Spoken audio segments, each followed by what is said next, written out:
The studio went silent for half a second. Then boom, Kelly Osbourne dropped the kind of line that makes the internet explode.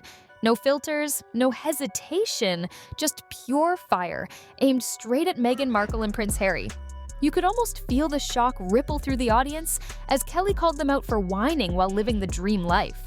It wasn't just a roast, it was a public reality check. And honestly, did anyone expect her to hold back? I do. I think he's a whining. Kelly didn't roast Meghan, she incinerated her. The way she called Harry a whining prince had me clutching my drink. Everyone's been too polite to say it, but Kelly? She went straight for the jugular. You've been handed the world and still failed. That's not shade, that's a full solar eclipse. You could almost hear the royal PR team dialing damage control mid-show. Complaining, woe is me, I'm the only one that's ever had mental problems. Like, my life was so hard. Everybody's f***ing life. You know it's wild when Kelly Osbourne, Queen of Chaos, sounds like the most rational person in the room. When she said Meghan and Harry got everything handed to them and still managed to flop, people just nodded. Because yeah, where's the lie? You can't cash multi-million-dollar checks from Netflix and still cry about finding your voice. Girl, the mic's been yours for years. It's hard. Yeah, you were the prince of a goddamn country who dressed up as a f***ing Nazi, and now you're trying to come back as the Pope? Suck it. When she dropped that suck it line, I knew we'd entered another level of unfiltered honesty. That's not just roasting, that's generational therapy disguised as entertainment. Kelly sounded like she's been watching from the sidelines for too long, and now she's done pretending. It was savage, but it also felt like that moment your brutally honest friend finally snaps at brunch. Don't have it, and that's okay.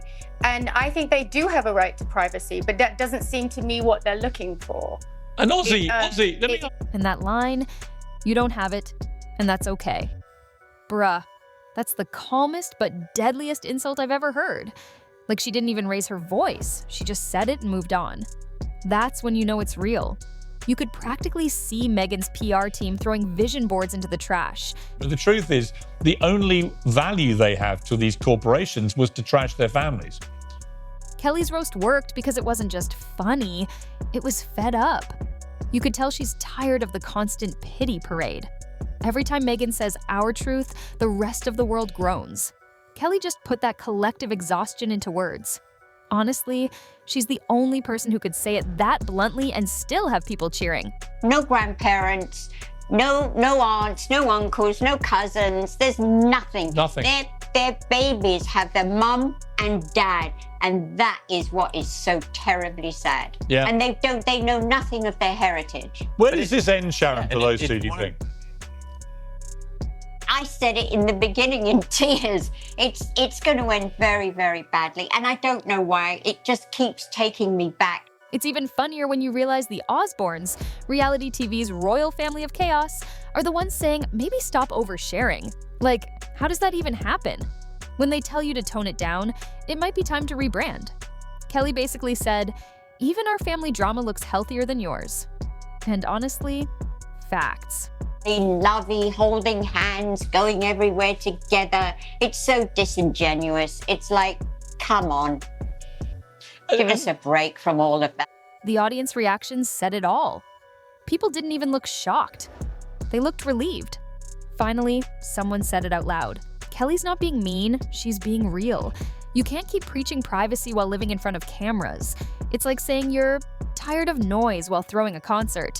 She just vocalized what most people were thinking. Is a know-it-all. Is a know-it-all. Is a fucking know-it-all. All right, let's look. Kelly calling out their failed deals hit hard. Spotify? Gone. Netflix? Barely breathing. Podcasts? More canceled than renewed. And it's not even hate. It's disappointment. Everyone wanted to root for them. But when you keep promising world-changing projects and deliver tea and trauma, people move on. Kelly just made it official. Anybody would think that he thinks he's Freddie Mercury reincarnated or something. Like, he gives all the moves, and you're just like, what the fuck are you doing? The best part is how natural she made it sound. No yelling, no overacting, just casual truth bombs. They don't deliver, boom. You can tell she's been holding that in since 2020. I bet even her mom Sharon was backstage like, "Go off, darling." It was a roast wrapped in a therapy session. No. It's a very strong case. I love it. I mean, you make such a great case in that color. And when Kelly said Harry's been whining for years, that sent me. Because she's right. It's been non-stop interviews, books, and documentaries. Everyone has trauma, but not everyone monetizes it like a reality show. Kelly basically told him to stop turning pain into PR. Brutal, but she's not wrong. Series. But you know what? I think, honestly, if he comes to this country in the next few months, I think The funniest thing? She dragged them and still came out looking like the sane one. Kelly Osbourne, the woman who once threw hams at neighbors, just out-reasoned the Duke and Duchess of Montecito. That's historical. Meghan might have royal titles, but Kelly's the one who just claimed the throne of public opinion. Walking into the scene of the coronation of two people, one in particular, your father's wife, the Queen Consort, he who's about calls to a be wicked, crowned. wicked. You ever see a roast so spot on it feels like a public intervention? That's what this was. She didn't say anything shocking. She said what's been sitting in everyone's drafts.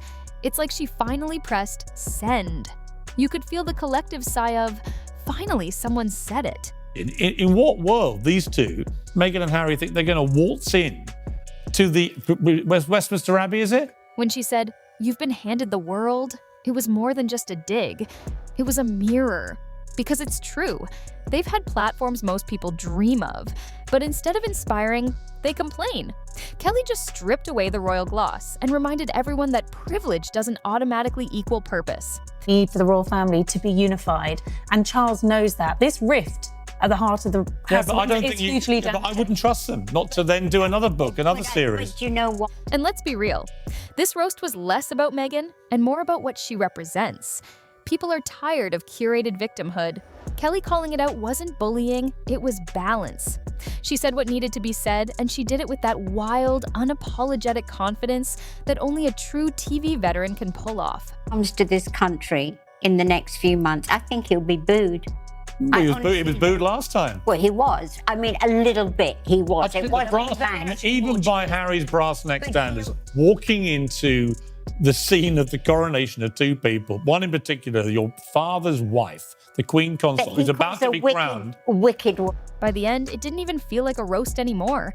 It felt like a reckoning. Meghan's PR machine might spin it as jealousy or cruelty, but deep down, they know Kelly hit a nerve. She didn't just criticize their choices, she exposed the pattern. All talk, no outcome, all privacy, no peace. Do this, Harry. You don't get to keep the dukedom. That goes. Everything goes. Anyway, more importantly, At this point, Meghan and Harry don't need more interviews. They need introspection. And Kelly, of all people, might have just handed them that wake-up call. When someone from a family as famously messy as the Osbournes tells you to chill, you should probably listen, because that's not just shade. That's experience talking. So yeah, Kelly Osbourne destroyed Meghan Markle on live TV. But it wasn't just entertainment. It was a moment of collective truth. She said what millions have been too polite to say. Love her or hate her, you can't deny it. She made royal drama feel real again. And judging by the way the internet exploded afterward, she's not the only one who's over the royal pity parade. So, what are your thoughts on this? Let us know in the comments below.